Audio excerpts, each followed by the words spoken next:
Merci Didier de ton invitation. D'abord, à l'interrogation posée par notre table ronde, manifestement beaucoup de partenaires asiatiques souhaitent une réponse. Mais évidemment, comme tout bon diplomate, je poserai probablement plus de questions que celle qui m'a été initialement suggérée. Les attentes sont celles des États membres de l'ASEAN, de l'association elle-même auprès de laquelle l'Union européenne vient d'accréditer un ambassadeur à plein temps, mais également nos alliés américains, australiens et avoir un certain nombre de diplomates asiatiques ici, également chinois, japonais, taïwanais, voire même de la Fédération de Russie. Tout d'abord, je crois qu'il ne faut pas se voiler la face. L'Europe est un partenaire dont on doute de la pertinence stratégique en Asie-Pacifique.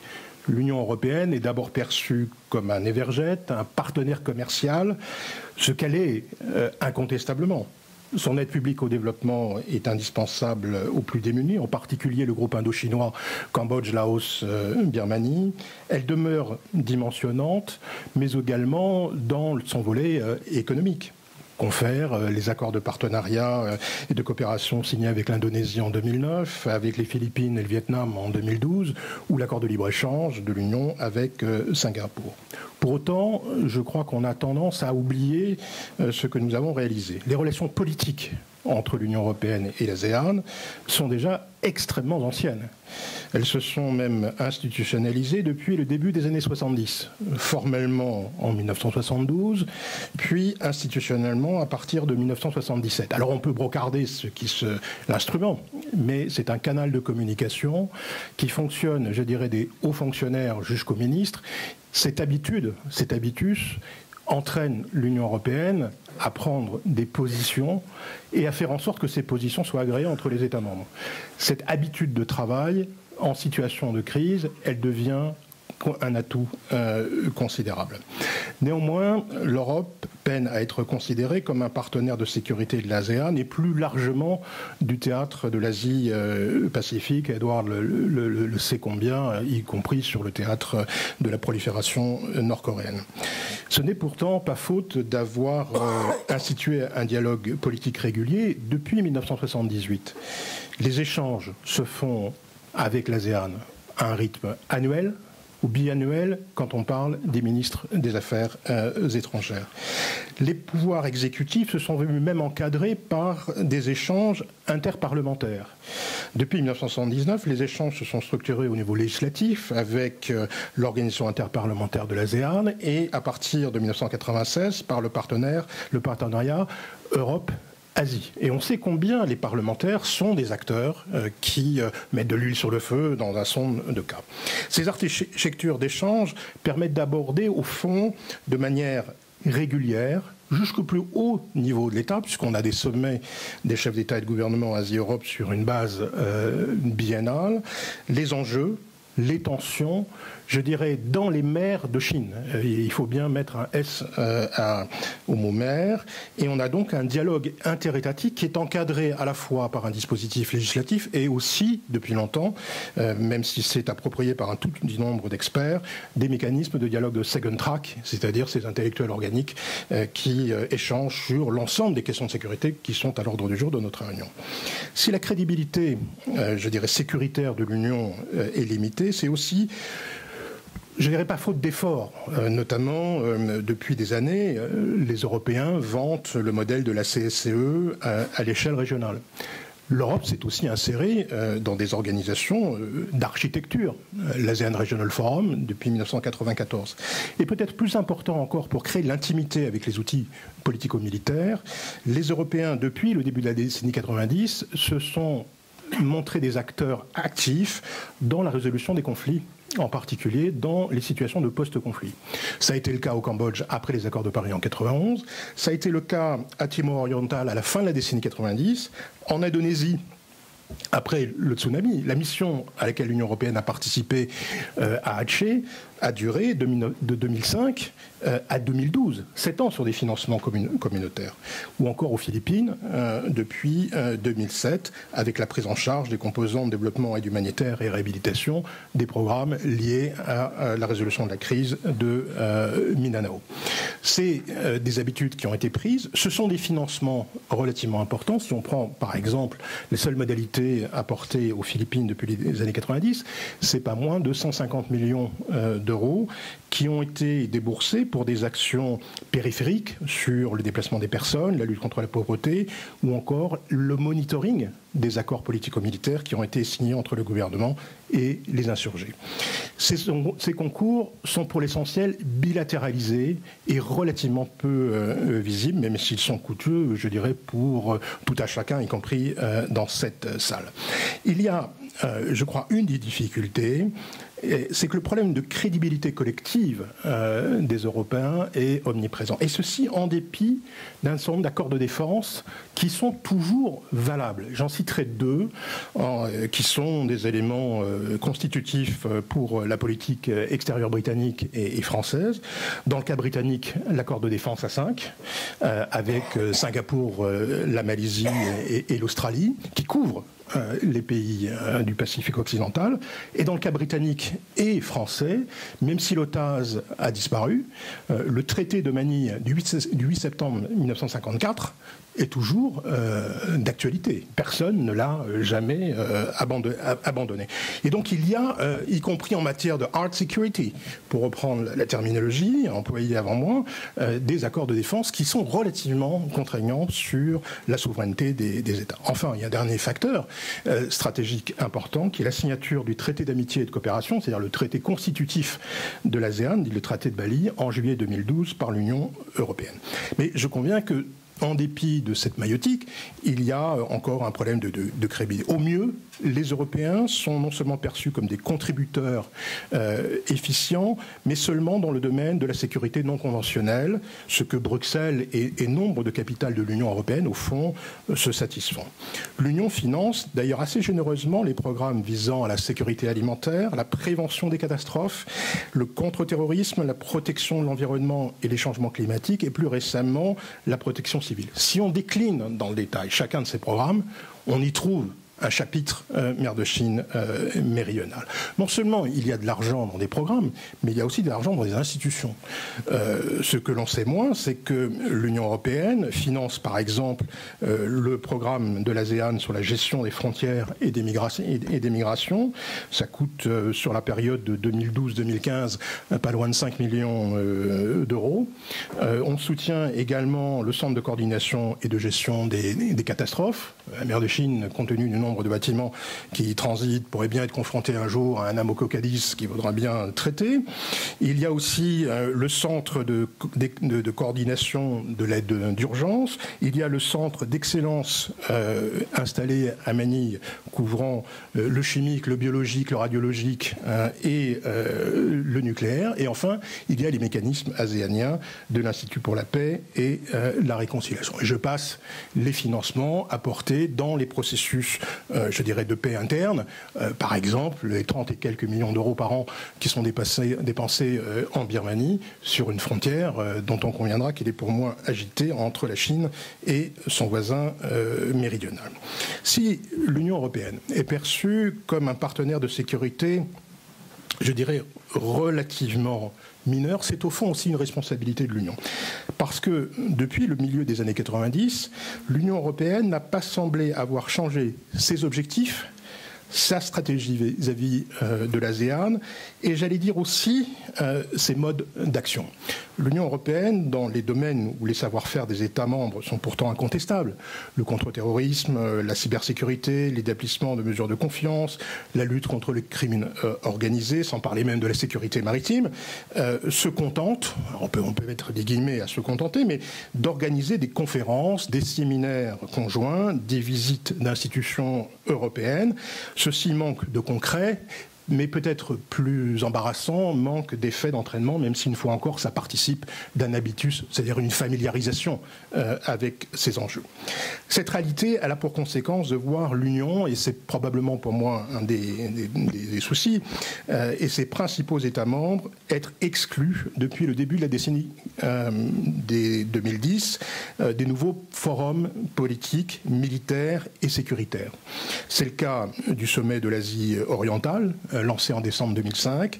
C'est le cas de la réunion des ministres de la Défense, dit de l'ADMM+, depuis 2010, et ces groupes d'experts, qui là aussi recouvrent des questions relatives à la mer de Chine méridionale, sur l'assistance en cas de catastrophe, la sécurité maritime, la médecine militaire, le contre-terrorisme et les opérations de maintien de la paix.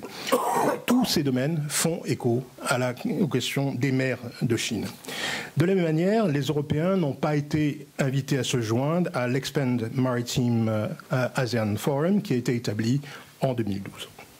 Autrement dit, l'insertion institutionnelle de l'Union européenne et ou de certains de ses États membres, et je pense que ça c'est une question que l'on doit se poser, de savoir si l'Union européenne ou certains États membres, et pour dire les choses très brutalement, les Britanniques et les Français, sont mieux placés pour être les acteurs représentatifs et dynamisants. Parmi les structures auxquelles l'Union européenne et la France doit s'attacher concrètement, je citerai également l'accord sur la coopération régionale pour combattre la piraterie et le vol armé contre les navires en Asie. C'est le mécanisme RICAP qui permet d'intervenir à partir du détroit de Malacca jusqu'en mer de Chine méridionale. Faute de quoi, si nous n'entrons pas dans ces institutions, nous n'aurons que des fonctions tribuniciennes.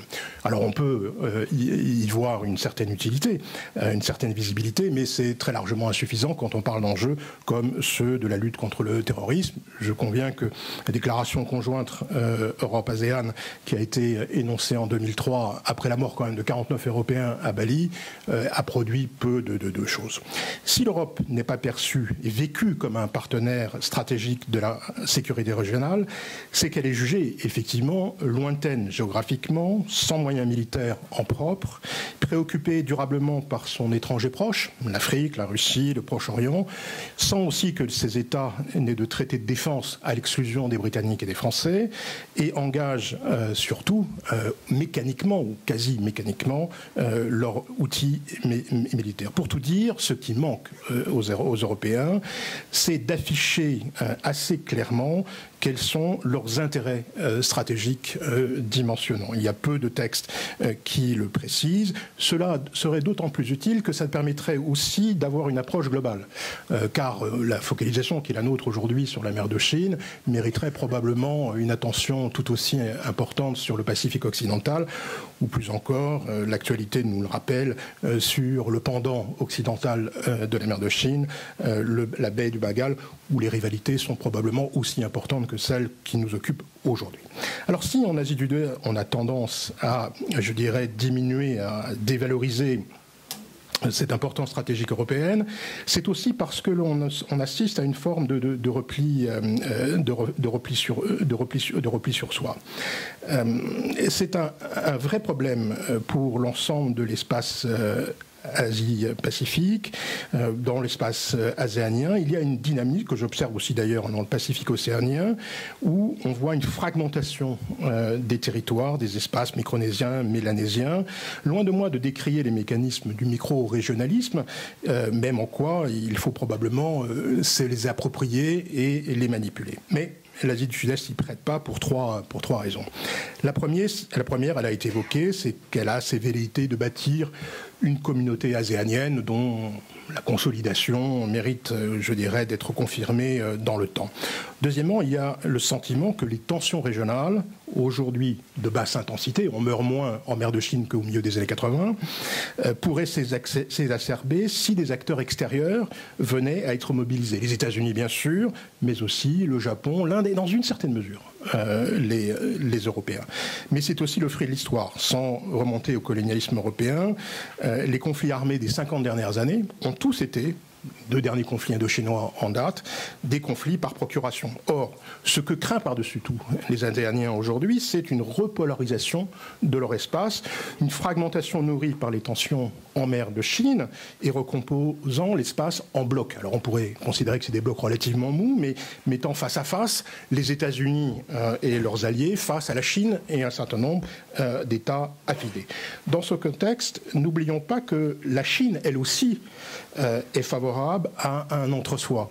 C'est le plus sûr moyen de bâtir son hégémone au travers d'accords plus ou moins léonins, pas seulement d'ailleurs dans le domaine de la défense, dans le domaine de la justice, d'instrumentaliser les relations économiques pour parvenir à des inflexions politiques. Il y a de ce point de vue un certain nombre d'interrogations sur les conditionnalités implicites que pourrait recouvrir la nouvelle banque AIIB, mais aussi c'est une manière comme une autre de reconstruire un réseau de voisins tributaires comme cela préexistait avant que la Chine ne soit, si je reprends le vocabulaire usé régulièrement par Pékin, humiliée par les conquêtes occidentales du 19e et du 20e siècle. Les politiques d'entre-soi, on le sait, sont vouées à l'échec. Elles traduisent surtout, fondamentalement, une incompréhension du sens de l'histoire et des processus de mondialisation. Alors, dans ce contexte, quels sont les paramètres qui peuvent faire bouger la politique européenne? Je vais les mentionner en passant. Le premier, c'est la capacité de l'Europe à définir en propre une évaluation des tensions et des stratégies des acteurs, voire même du langage, comme le rappelait Bruno Ellendorf tout à l'heure. L'Union dispose des instruments pour cela. Est-ce qu'elle les mobilisera de manière efficace? On peut en débattre, mais elle dispose d'un service diplomatique qui couvre l'ensemble des États de la région, quasiment. Elle se réunit sur des bases d'instruction 2 fois par mois. Elle dispose des mécanismes de dialogue ritualisés avec la haute représentante, mais aussi également d'un certain nombre d'instruments liés aux opérations, que ce soit le centre de fusion du renseignement, INCENT, ou les images satellitaires de Torreón, et on sait combien on a besoin, je dirais, de renseignements militaires pour apprécier. Le deuxième facteur qui fera bouger les Européens, c'est les impressions juridiques des revendications. Aujourd'hui, si les Européens sont aussi hésitants et énoncent au fond une volonté de politique de statu quo, de négociation de code de conduite agréé par tout le monde, c'est parce qu'il y a une appréciation, je dirais, modérée des revendications établies d'un point de vue juridique. Le troisième facteur, et qui est probablement beaucoup plus important dans la politique européenne, ce sont les évolutions potentielles de la politique américaine.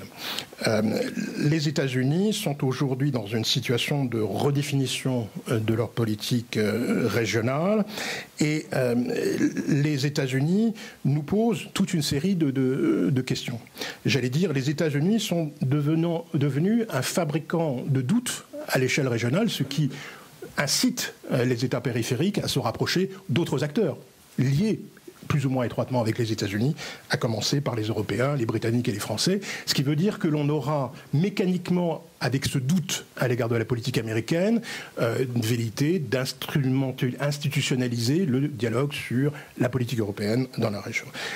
Les questions sont les suivantes. 1. Est-ce que les États-Unis ont la capacité de réassurer leurs proches alliés, le Japon, Taïwan, les Philippines, voire des alliés, je dirais, objectifs, comme le Vietnam?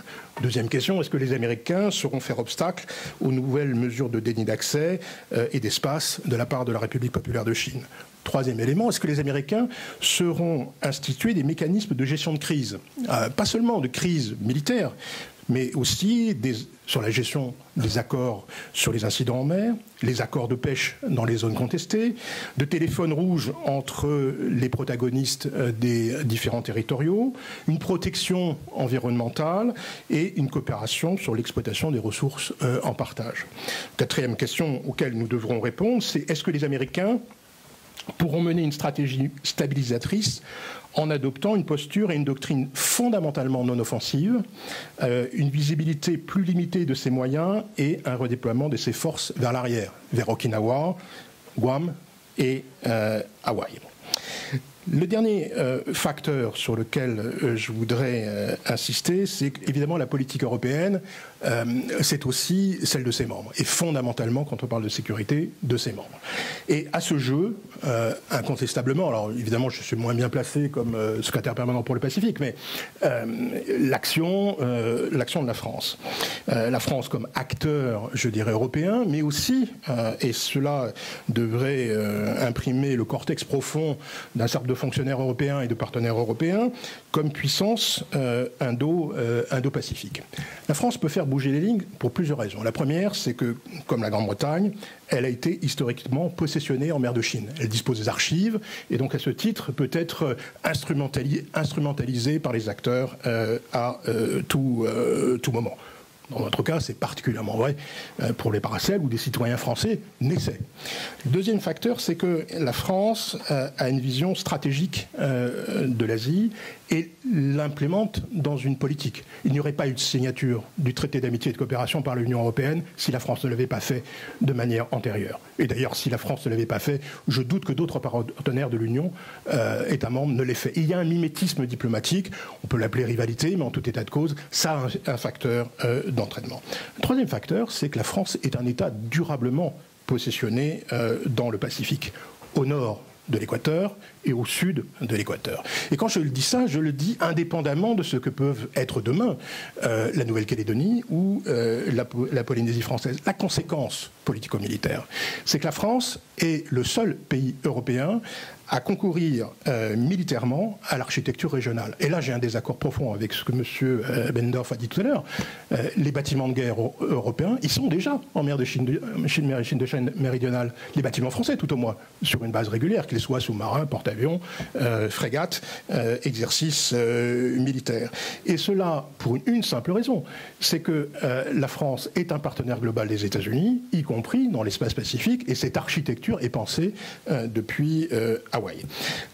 Dernier facteur, la France est aussi présente parce que c'est une puissance navale, hydrographique, de la connectivité câblière, ce qui veut dire très concrètement qu'elle veut pouvoir agir sans entrave et tirer avantage des possibilités de passage inoffensif. Je passe sur le fait qu'elle est aussi un exportateur d'armement, qu'elle est un partenaire stratégique. Je vous invite à relire les déclarations qui ont été faites depuis 2 ans par François Hollande. En un mot, la situation en mer de Chine ne saurait nous indifférer pour des raisons à la fois historiques, économiques, stratégiques, européennes et de puissance globale, même si nos moyens sont limités.